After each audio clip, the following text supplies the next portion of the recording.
Anthony Bernal was a top aide to the former First Lady during her time in the White House. Yesterday, he refused an invitation to testify before the House Oversight Committee about Joe Biden's use of that auto pen. Well, now he's got an invitation that he cannot refuse. It's called a subpoena. House Oversight Committee Chairman James Comer says that the subpoena serves as a warning that, quote, we will stop at nothing to expose the truth about Joe Biden's decline and unauthorized use of that auto pen. He joins us now. Okay, so you had a woman, the woman Neera, that went in last week, and she was very clear. She didn't know who gave the order for her to use the auto pen, but that was only up until 2023.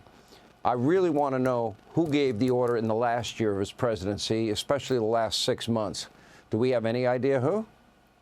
Well, we think we know. It was his inner circle, and Neera, our witness from a few days ago, she told us who the inner circle was. Obviously, Anthony Bernal was one of the people in the inner circle. He's Joe Biden's chief of staff, which is very unusual for the First Lady's chief of staff to be one of the people calling the shots in the Biden White House. But we had heard reports about this, and she confirmed it. He was supposed to come in. We had sent him an invitation weeks ago. He confirmed and said he would be in today. But then yesterday, his lawyer called us and said that he was not coming in. That's when I issued the subpoena today. You have to give people an opportunity to come in voluntarily. That gives them an opportunity to hire a lawyer and gives them their due process.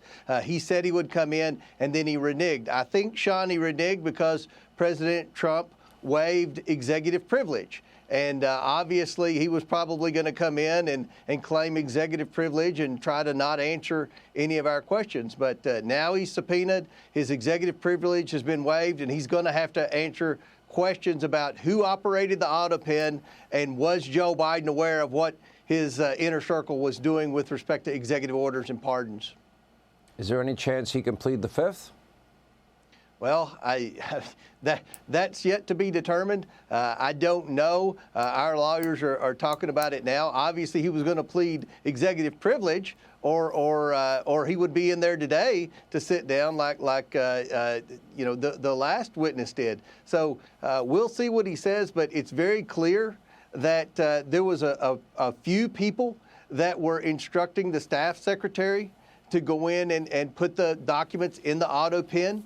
And sign Joe Biden's name. The staff secretary never saw Joe Biden actually make these decisions.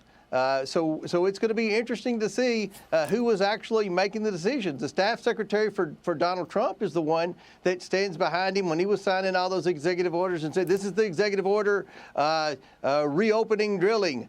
This is the executive order to secure the border. You know, the staff secretary is always with the president.